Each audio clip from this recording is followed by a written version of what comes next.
અને આપણા બધાના અંતરમાં એક જિજ્ઞાસા છે કે કેવો ઉજવાશે આ કાર્યકર સુવર્ણ મહોત્સવ.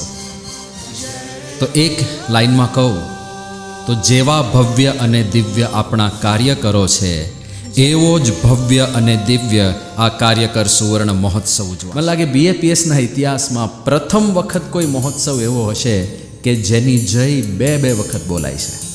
પણ સીઈંગ ઇઝ બિલીવિંગ. તમે જ્યારે જોશો ત્યારે જ માનશો એની ભવ્યતા, એની દિવ્યતા વિશે.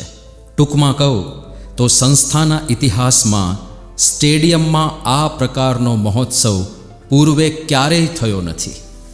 ખાલી સંસ્થાના ઇતિહાસમાં નહીં, ભારત દેશની અંદર પણ સ્ટેડિયમની અંદર આવી પ્રસ્તુતિઓ ક્યારેય થઈ નથી. એવી પ્રસ્તુતિઓ ત્યાં થવાની છે, એવા અદ્ભુત દ્રશ્યો ત્યાં સર્જાવાના છે. તો એવી ધામધૂમ થવાની છે કે આ મહોત્સવના સાક્ષી બનવાનું